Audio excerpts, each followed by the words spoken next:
Headache. Harry and King Charles were simultaneously exposed for their crimes. Hello everyone, welcome to the William Royal channel. Rain or shine, don't forget to watch our videos. If you are a fan who always follows royal news, you obviously know Prince Harry's crimes and serious mistakes. But this time, in addition to pointing out Harry's crimes, I will condemn the crimes and mistakes of King Charles. Firstly, the crimes that are being perpetrated by Prince Harry are unique in the royal family and show no signs of abating in either number or effect. What are these crimes? Crime 1.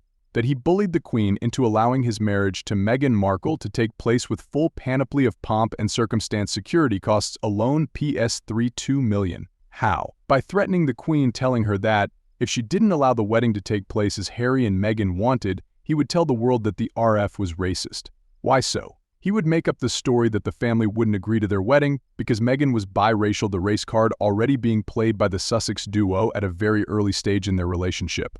Here, I've omitted elaborating on the various times Meghan disgraced herself and the family by her bad behavior at the BP garden party for the King's 70th birthday. She was rude in Fiji. She was caused a scene because she and Harry weren't given the whole of Admiralty House, the British High Commission in Australia, but had to make do with just a wing by throwing a cup of hot tea over a member of staff, because it wasn't to her liking. The King paid the unfortunate woman PS250,000 in compensation that she was rude to staff in Kensington Palace. She sent emails out at 5 a.m., expecting them to be dealt with immediately when overheard by the Queen being rude to a member of staff. The Queen told her firmly that in this family, we do not talk to people like that. When the Queen asked her to come for a chat, she refused twice and, as a result, she was put on a plane to Canada. Crime 2. Harry followed Meghan and they spent 6 weeks or more in a rented house, returning to the UK in January. On arrival, they demanded to see the Queen. The Queen said she didn't have a slot till the end of the month. Angry at being kept waiting, Meghan got on the next plane to Vancouver, leaving Harry alone to discuss their plans for the future. The news was leaked out that they wanted a half-in, half-out arrangement. As far as I remember, the royal family were informed 20 minutes before this went out in the news. The Sandringham Summit, 13th January 2020. Harry told the Queen, the then Prince Charles and Prince William that they wanted to be based in Canada, free to make their own money, but would come back and do some royal duties as and when. They had set up a website, Sussex Royal, and trademarked a whole slew of products to sell. We learned later that Meghan's PR team, Sunshine Sachs, had told her she could make $500 million from it in the first 2 years alone.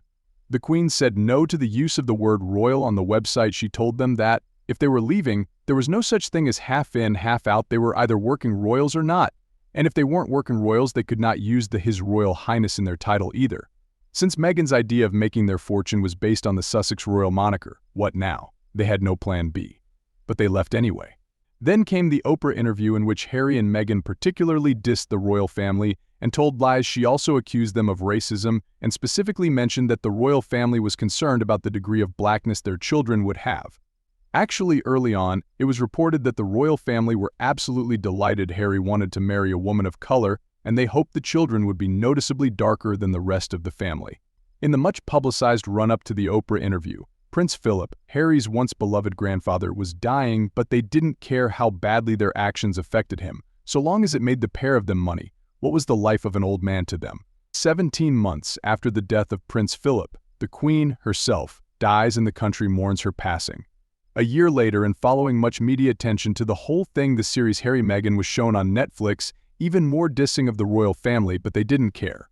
Not long after came Harry's autobiography, Spare, in which, in his own words, Harry has barely any good things to say about his upbringing and singling out for special venom his brother William, who, it seems, had the larger room and an extra sausage.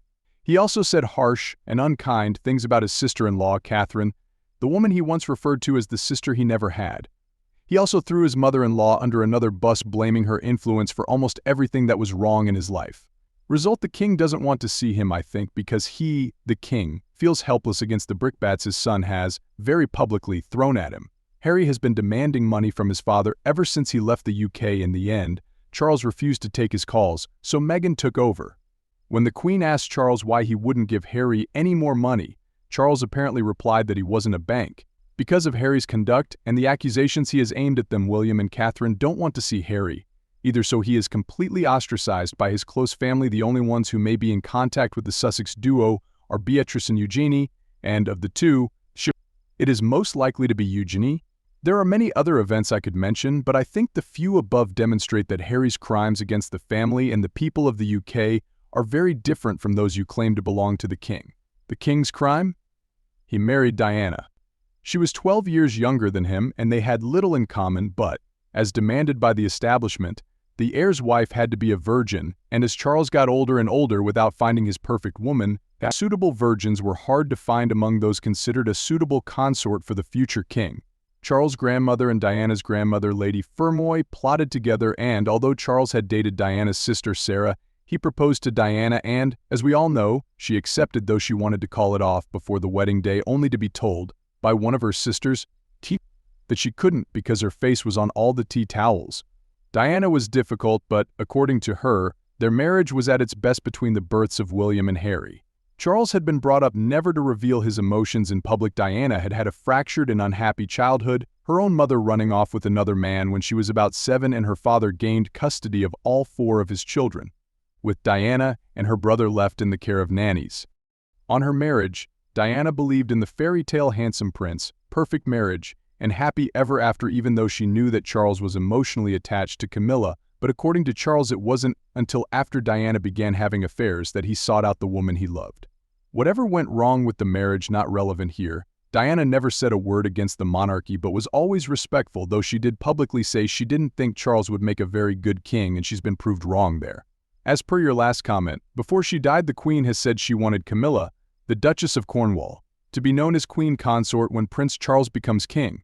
In a message marking the 70th anniversary of her reign, the Queen said it was her sincere wish that Camilla would have that title, and that's the title Camilla holds, even though she is known, colloquially, as the Queen because it is easier to say than the Queen Consort. So how do the crimes of Prince Harry compare with what you call the crimes of the king compare? If you have an answer to this question and this problem, please comment below. Thank you for watching all of our videos, and don't forget to support us by liking, sharing, and subscribing to the channel. Now goodbye, and see you again in the following videos of the William Royals channel.